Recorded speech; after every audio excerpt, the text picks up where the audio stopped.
Halo, hari ini kita akan langsung mengupas sebuah dokumen penting nih dari Kementerian Pendidikan Dasar dan Menengah. Namanya Panduan Kokurikuler 2025. Mungkin Anda bertanya-tanya ya, apa sih kokurikuler itu? Kenapa juga ada panduan baru? Nah, misi kita kali ini, kita coba bongkar deh isi panduan ini. Kita bedah bareng-bareng, tapi dibikin gampang dicerna gitu. Kita lihat definisinya apa, tujuannya gimana, terus bagaimana panduan ini dirancang buat bikin pengalaman belajar murid kita makin kaya. Dari PAUD loh, sampai SMA, SMK. Yuk kita selami? Betul sekali. Jadi, penting nih digarisbawahi, menurut panduan ini, kokurikuler itu bukan lagi sekedar kegiatan tambahan biasa. Ini tuh bagian dari pembelajaran. Tujuannya spesifik, untuk penguatan, pendalaman, atau bisa juga pengayaan dari apa yang sudah dipelajari di kelas, atau intrakurikuler.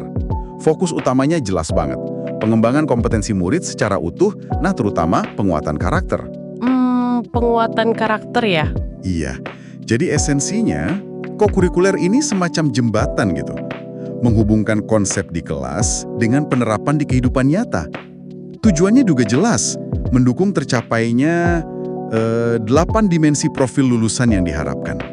Ini penting nih, karena menekankan pembelajaran yang holistik. 8 dimensi profil lulusan? Kedengarannya banyak ya, ambisius juga. Bisa di-breakdown sedikit nggak dimensi apa aja tuh, biar kebayang gitu? Tentu. Memang dirancang utuh sih profilnya. Jadi kalau kita kelompokkan, ya ada yang fokus ke karakter dan etika. Kayak keimanan dan ketakwaan terhadap Tuhan YMY. Terus kemandirian. Lalu ada juga kelompok yang ngasah cara berpikir. Ini mencakup penalaran kritis sama kreativitas. Nah, kemampuan sosial juga penting kan? Itu ada di dimensi kolaborasi dan komunikasi. Terakhir, ada aspek kesadaran sosial dan fisik, yaitu kewargaan dan kesehatan.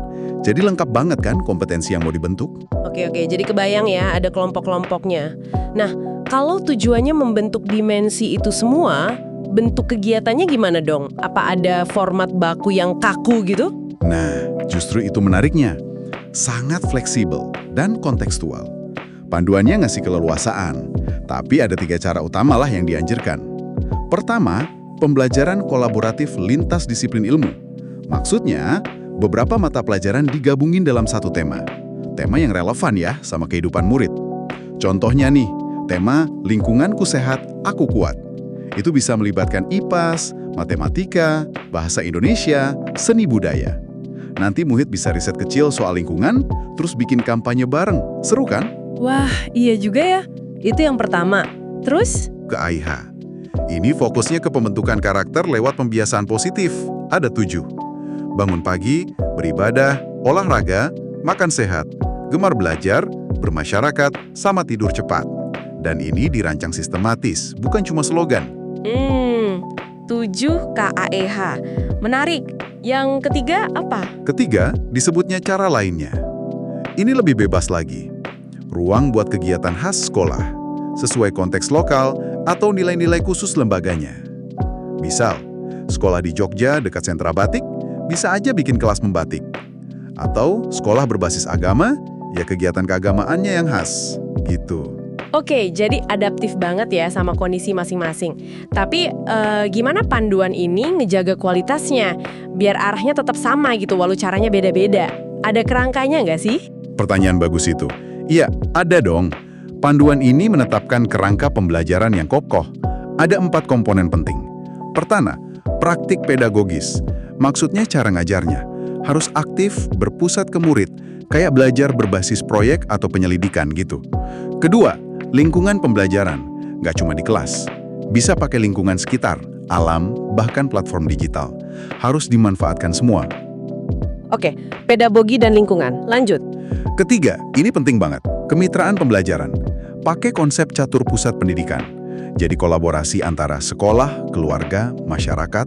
Nah, masyarakat ini luas ya, bisa dunia usaha, tokoh masyarakat, tokoh agama, sama media juga. Semua dilibatkan. Catur pusat pendidikan. Wah, ini konsep lama yang diangkat lagi ya. Bagus. Betul. Dan keempat, tentu saja pemanfaatan teknologi digital. Tapi secara bijak ya, sebagai alat bantu belajar dan sumber informasi. Sip. Kemitraan itu kayaknya kunci banget ya, dampaknya luas. Nah, terus secara praktis nih, gimana sekolah merencanakan dan menilai kegiatan kokurikuler yang macam-macam ini? Perencanaannya dibuat terstruktur kok. Jadi, pertama sekolah bentuk tim kerja dulu. Terus, mereka analisis kebutuhan muridnya apa, potensi sekolah apa, sumber daya lokal gimana. Dari situ, baru deh ditentuin dimensi profil mana nih yang mau disasar. Tema dan bentuk kegiatannya apa. Tujuan belajarnya gimana, harus jelas. Ada tahapannya ya? Iya. Terus, soal waktu juga diatur.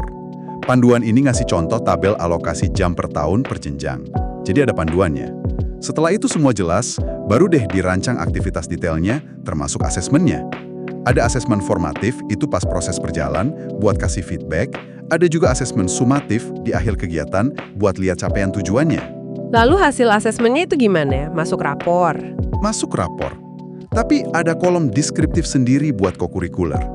Isinya bukan nilai angka, tapi cerita, narasi gitu, tentang capaian murid terkait dimensi profil yang ditargetkan tadi.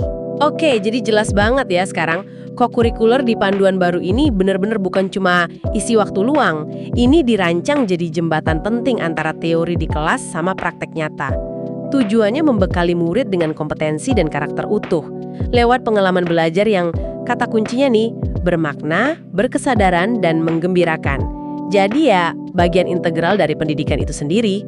Persis. Intinya itu ngasih ruang tumbuh yang otentik buat tiap anak. Sesuai potensinya, sesuai konteks lingkungannya. Dan didukung bareng-bareng lewat kemitraan yang kuat tadi. Ya, ini upaya sistematis lah buat membentuk generasi masa depan yang tangguh, yang adaptif. Nah, buat Anda yang dengerin, memahami konsep kokurikuler ini bisa ngasih perspektif baru loh. Mungkin Anda orang tua yang jadi tahu gimana cara dukung pembelajaran anak, atau Anda pendidik yang cari inspirasi cara ngajar baru, atau sekedar pemerhati pendidikan aja. Sebagai penutup nih, coba kita renungkan bareng-bareng yuk. Melihat gimana panduan kokurikuler ini mencoba keras ya mengintegrasikan belajar dengan konteks nyata dan pembentukan karakter secara holistik. Kira-kira prinsip serupa belajar yang relevan, kontekstual, dan berdampak bisa nggak ya kita terapkan di lingkup yang lebih luas? Mungkin di komunitas kita, organisasi, atau bahkan di tempat kerja Anda. Nah, itu jadi bahan pikiran buat Anda eksplorasi lebih lanjut.